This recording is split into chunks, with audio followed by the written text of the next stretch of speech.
and welcome to Match 1, Week 5, After Hours Gaming League.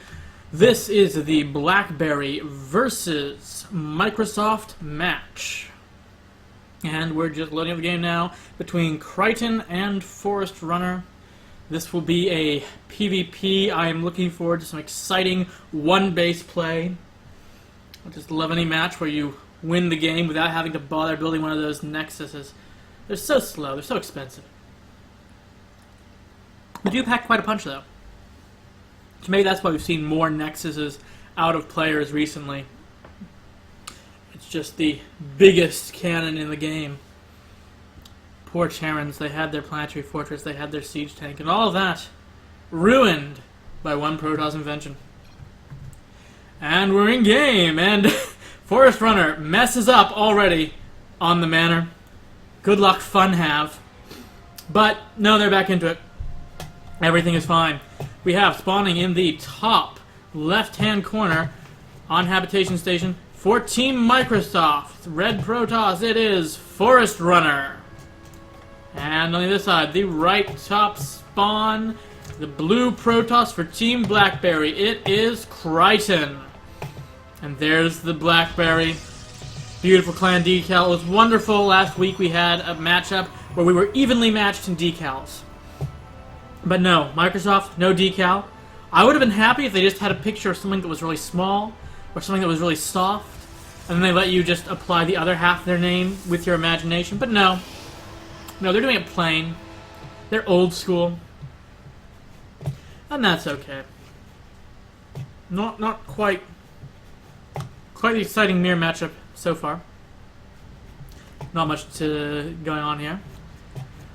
This is a good time then to mention that the AHGL is not a professional, serious tournament. It is a for-fun league. We have fun. And the winners, the winning proceeds, all go to charity. So, So with these teams, they've each selected a charity that will get the donation if they indeed win the grand finals. Microsoft, their charity is Against Malaria, a charity dedicated to the defeat of the deadly malaria ailment. Can't remember exactly which kind of ailment it is, but it's really bad, and it's a big cause of death for humans worldwide. So, in order to aid humanity, we should fight off this big predator. So that's the charity from Microsoft. And the charity from Team BlackBerry in the long shot event that they win. Their charity is Child's Play, a charity which provides games and entertainment to sick children stuck in hospitals in one of those boring old beds for days at a time. Can be quite tough. But video games are the answer. And for once, that's not in a facetious way. So, on the plus side, the for-fun nature means that it's almost guaranteed both these teams will have fun, will enjoy themselves. On the off chance they actually win something, it's for a good cause. So, can't go wrong with the After Hours Gaming League. A bit of a tricky probe here. Not too much shenanigans from the other side. They're just sort of, waypointing their way around the back of the mineral line, trying to scout out for as long as they can until the Stalker gets out, which is going to be soon. I feel sorry for the pro ForestRunner. Oh, perfect timing. Krighton's going to get out with that probe alive. ForestRunner, not too sure. He has a chance, but it's small. Oh, there we go. So, this mirror matchup, the edge goes to Krighton already. He is, how'd he get 3 probes ahead? Well, I never. Yeah, I have no clue how that happened.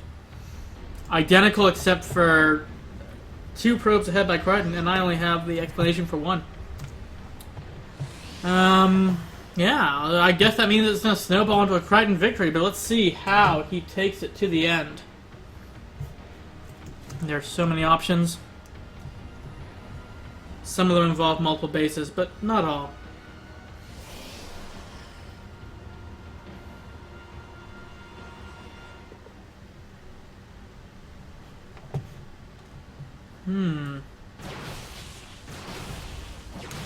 Three Stalkers to 1. Is he gonna get that pickoff?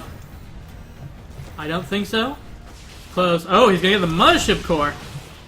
Let's do the time warp again.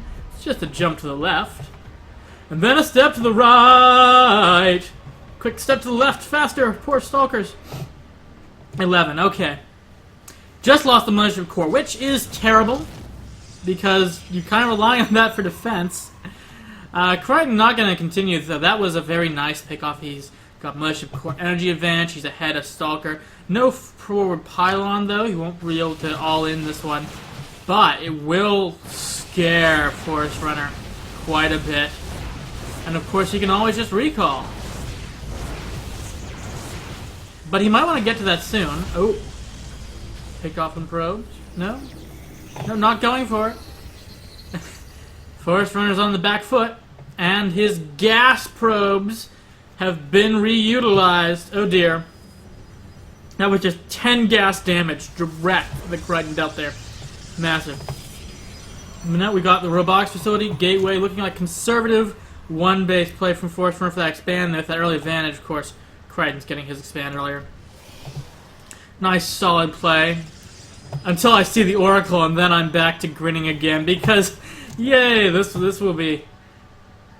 I don't know. I mean, the early pressure gives Krighton a definite advantage if he wants to focus on economy, but also that early gateway pressure probably going to entice ForestRunner to be focusing more on Immortals, Stalkers.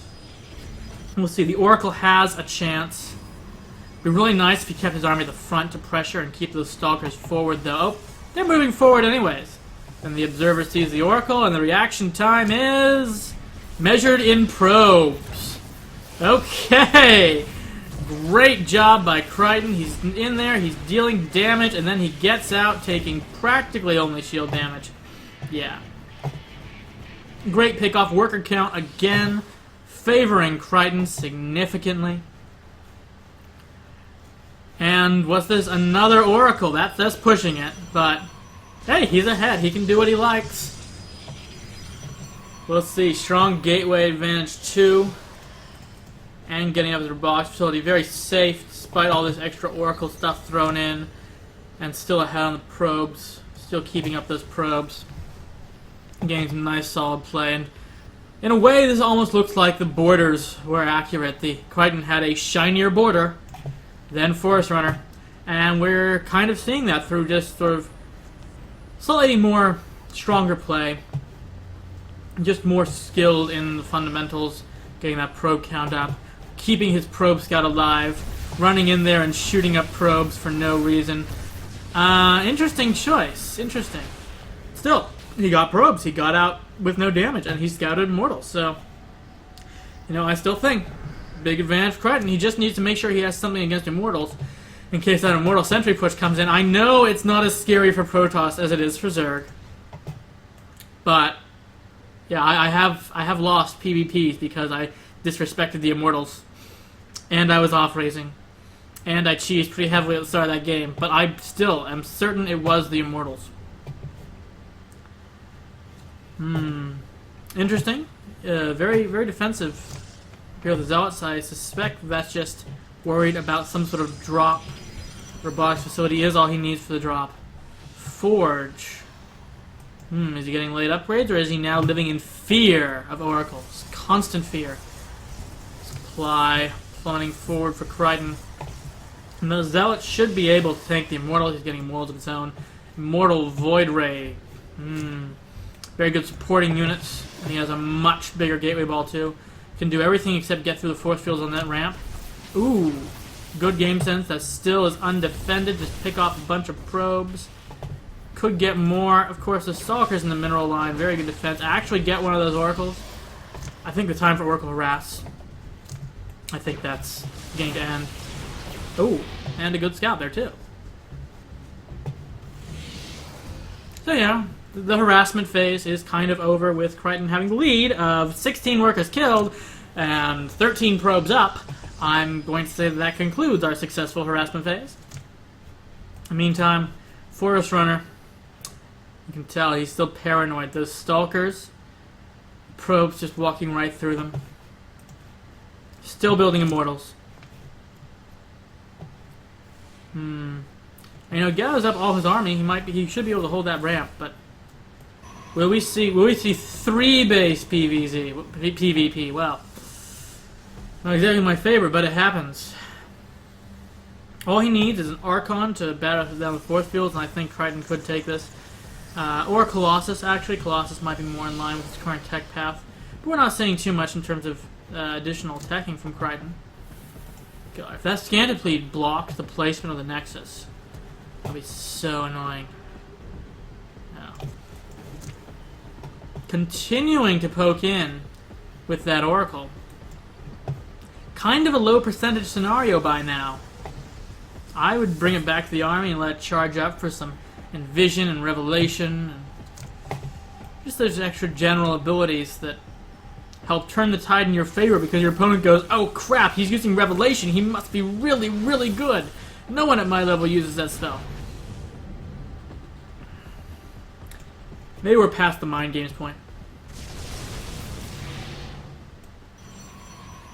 So the Oracle's also a good scouting. He could have used that instead of having to send out a hallucinated Phoenix.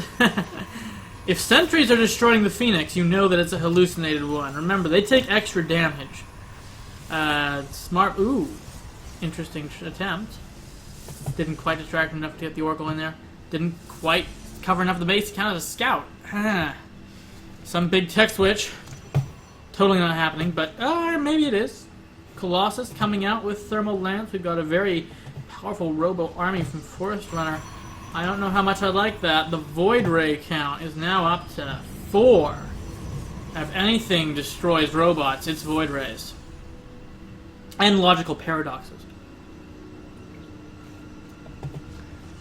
Yeah, I want to start adding a logical paradox spell that just destroys anything from the robotic support facility. But they don't have a robotic type, so we'll see. I'll save it for my custom map. He finally has those cannons. Now the Oracle harass has stopped. He finally has those cannons.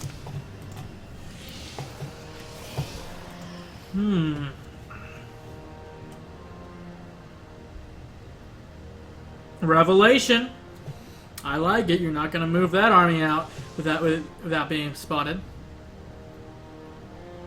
Not that moving armies out is on the menu for today, but I would like to see more harass. I realize it's really more of a high-level play maneuver, harassment, because there's all this multitasking going on, and if you harass without having the APM to macro behind it, then you're usually behind. But there are so many opportunities to just come in here, some warp prisms with immortals, drop the immortals, deal massive damage to the pylons, warp in some zealots to ensure that you get away safely. So much potential, even in PvP, I feel, for just more aggression and harassment. Because remember, this is a military simulation. So, all that extra aggression is good. You don't have to apologize for it afterwards. Ooh, gets off another Revelation. That was Colossi. Not going anywhere. If he had the energy, he could take out this Zealot, but instead he's going to warp in more. Denying that scouting and map presence. Should keep ForestRunner on the back foot, and he knows he's going to snipe the third. I like it. No way ForestRunner can handle this without force fielding the ramp. Even now that Krighton has a Colossus, even that's not going to help. Look at these army supplies, about double. Slight upgrade advantage for ForestRunner though. And too late to cancel. Perfect timing from Krighton. ForestRunner, he's not even going to try to save it. Now there's the question of, do we charge into the breach? DTs. Nice addition. There is an observer. Not entirely sure what that accomplished aside from revealing that he had DTs. Ooh. Whoops, they're revealed. I better just make Archons now. I wonder if the Dark Shrine is cheaper. Because you want Archons. And you also have a mainly robotics or Stargate based army. Then the High Templar just costs too much gas to create your Archons that way.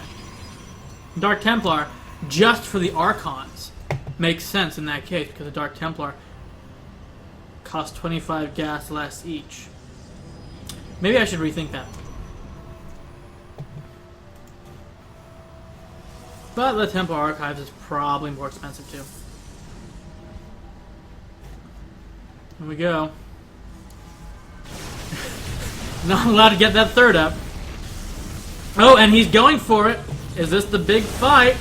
There we go. We've got the great concave there. Just way too much army size for Krighton. I don't see how ForestRunner can take this, but I don't know what other option he has. He's trying to get it out. He can't. Army's too big, and there go all the Colossus. His only hope, but the Void Rays. Just, yeah, not much he could do. Just totally contained in his base. Krighton waiting for him to step out and make that big mistake. And he didn't even get to harass the DT. So that gives us first victory for Team BlackBerry as we head on into match 2.